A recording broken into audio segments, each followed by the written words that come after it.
endocrine gland, that means some are ductless glands and some with duct. So ductless glands are endocrine glands, and those who are having ducts should be known as exocrine glands. So ductless and duct glands, two types of glands are there. This much only here we can distinguish. Many other distinctions are also there. But I would like to show you and to relate you other things, because we have to study many other chapters. So from here also we can relate other chapters as well. Like here, three pairs of glands are there in the face, in the oral cavity, close to oral cavity. Two just beneath the ear, known as parotid glands, you will find that ducts are there. The glands beneath the tongue, known as sublingual glands, also having ducts. The glands beneath the mandible, so that's why submandibular. Sub means always below, or sometimes low also. So it is also submandibular, having ducts. So these are all glands with ducts, known as exocrine glands, secreting salivary juices. We studied earlier also, we have seen that. In case of a mixed glands, we will find both the types of things are there. So exocrine and endocrine both are there, like pancreas. Pancreas is here, just how to draw it, we have also shown you here. Last time we checked with the pancreas secretion also. So pancreas secretion, if it is like ducts, then the secretion will reach the duodenum part of the intestine or the alimentary canal, you may say also. But the ductless things we are concerned with today. So ductless things also, there will be secretion of hormone. Now we will start with the pituitary, because this is the major gland here in human body. Now, relation between the hypothalamus and the pituitary gland. Earlier we discussed about what are the importances, or what is the importance of having two types of coordinating system in human body. One is endocrinal, another is neural. What is the need of that to have two types? And certainly two coordinating systems are also connected somewhere, like here in hypothalamus and pituitary. Now from here we would like to see, so pituitary and hypothalamus both are closely connected also. One important thing here I would like to ask first, check the name. Here one name is written portal system. I think you can see portal system. Tene, can you say what is portal system? But this thing, portal system, but we will generally have the arteries will be differentiated into arterioles. It will finally differentiated into capillaries.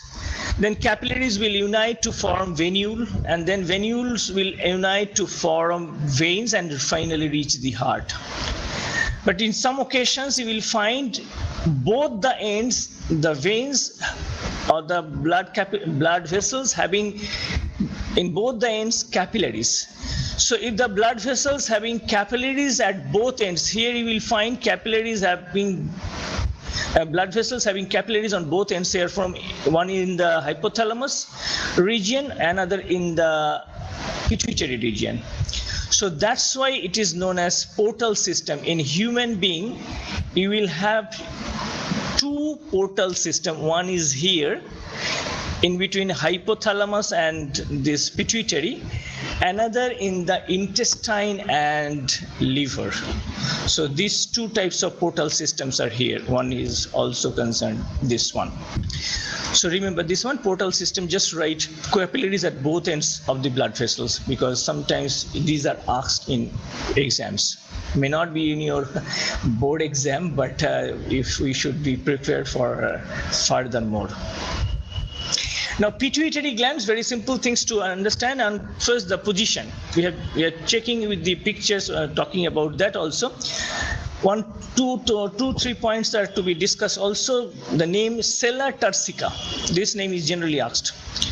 It is the position where pituitary is kept, and also the origin is dual.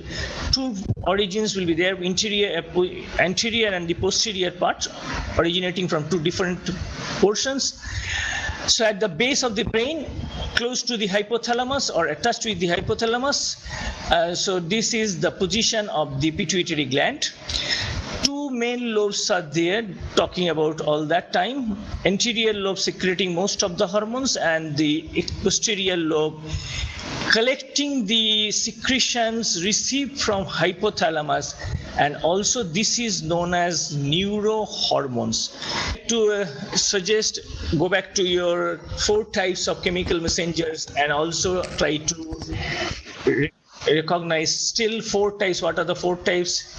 And where we will find neurohormones are secret, where will you find that neurohormones are coming out, and what is the difference between endocrine hormones, and also we talked about paracrines and all that. Please go through that also. Now, in a very brief manner in the picture, we can understand the functions of pituitary gland. This is the pituitary, anterior pituitary. It will secrete ACTH, adrenocorticotropic hormone, regulate the function of adrenal cortex, growth hormone, controlling the functions of bone and muscles and all that. Melanin, then it is skin color and all that, and thyroid stimulating hormone TSH, regulating the function of thyroid. ADH, antidiuretic hormone, or kidney. In a brief manner, in the picture we can show it. If you like to do any project work, you can do in this way. Also, 3-dimensionally, you can also develop ideas. Now, growth hormone, how to study graphs. In competitivism, some graphs are given and also answers are given. And from that, they ask questions that whether you understand the graph properly. Can you explain what we can understand from this graph of So here from 0 to 2, the growth rate is high, but growth is going on. After the age of 2, there will be decline in the growth rate. And at the age of 10 to 10, there will be increase in the growth in the girls till 12 or 14 nearly. And then after, but in case of boys, it will start from 12 and then it will may reach the peak at age of 14 or 15. And in both the cases, boys and girls, these growth rates will again gradually decline, and finally it will be nearly stop at the age of 20. So growth rate is this, and growth rate is controlled by one hormone, as you know, that is growth hormone. We will also take up another 2. So we can describe observing the graph. So in case of first graph, the thyroxine hormone or growth hormone. So in the first graph, growth hormone, we will find that the growth hormone will start increasing.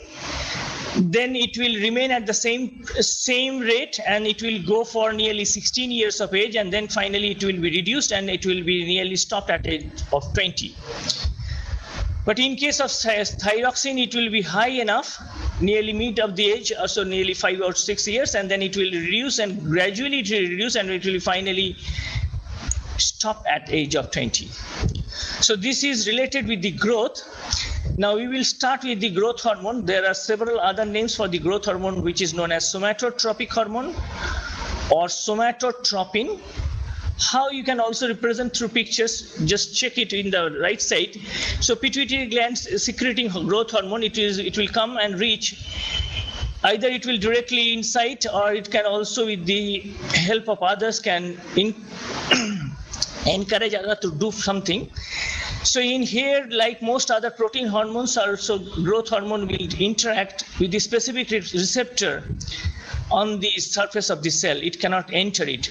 Only steroid hormones can enter the cell, which earlier we checked with that idea. Growth hormones is not that type of hormone. So steroid hormone can only enter, and it also could reach the nucleic acid or DNA, and then the message will be transferred to that. Some of the functions of the growth hormone, it is like growth hormone stimulates body cell to grow. That's why it is growth hormone, whole body growth. Then it will promote bone growth. It promotes calcium retention. and it increases muscle mass, protein synthesis. I would like to understand this protein synthesis, please remember this. When we take any protein in the food, suppose in the proteins, the amino acids are arranged like this, say A, B, C, D, okay? But the body requires amino acids should be sequenced in a different way. That is why the protein is digested in the alimentary canal and amino acids are absorbed in the intestine. And that will be taken up by the blood and it will be delivered into the cell. So cell will receive amino acid, not protein. Cell will manufacture from those amino acids as per the need of the cell. So suppose the amino acid sequence should go A, D, B, C, then cell will manufacture accordingly. This is known as protein synthesis. That's why protein should be synthesized in the cell. Protein is not transported directly into the cell. Amino acids are transported, and from there, according to need of the cell, proteins are synthesized. Do you have any question? Protein synthesis should be there. This is the protein synthesis. That's why we talked about, and ribosome and all that. These cell components will take part in the protein synthesis. Growth of all internal organs, excluding brain, growth hormone will encourage them to do it or help it to grow. These are the growth hormones functions. There are several things what we find in case of secretion. If it is over secreted, hyper secretion, mind this terminology, hyper means upper, excess, above the normal. So hyper secretion, when it will be lower than normal, then that will be hyposecretion. So in case of hypersecretion, gigantism will be there. In the here, left side right person having gigantism with hypersecretion, middle one normal secretion, and the last right side dwarfism because of hyposecretion. He is the person, the tallest among the all. Throughout the history of human race, he was the tallest one. Name is Robert Wadlow, 1939. So he still so far he took the position of highest or the tallest person among all of us. In case of growth hormone deficiency or dwarfism. So growth hormone deficiency, dwarfism will be there. Acromegaly. Can you say what is acromegaly? 10B. Yes, first 10B. What is acromegaly? Acromegaly we can also add like this. It's a genetic disease in which growth hormone is produced throughout a person's lifetime. You may say at the adult age, no problem, but it's a case of lifetime and it's a genetic disease. In questions, this is coming like name among these diseases which is genetic in type. Sometimes this is which is protein deficient disease. So by that, some disease you have to identify accordingly. So it is a genetic disease and most other things are correct. So irregular bone growth. Irregular bone growth will be there. Here we are finding this thing. And square hand and all that, it will be like this. Thyroid stimulating hormone known as thyrotropin. And it's a glycoprotein. Thyroid hormone will stimulate thyroid gland to secrete thyroxine. Simple idea. Adrenocorticotropic hormone or corticotropic hormone will stimulate corticosteroid, and that is glucocorticoid and mineralocorticoid and androgen to synthesis and release adrenocortical cells of adrenal glands. Posterior pituitary also will incite or secrete, actually collect the secretion of the hypothalamus. Two things we have already discussed about the ADH, about the releasing of the water and to how to restore it. At that time, ADH will be helpful. Antidiuretic hormone and oxytocin.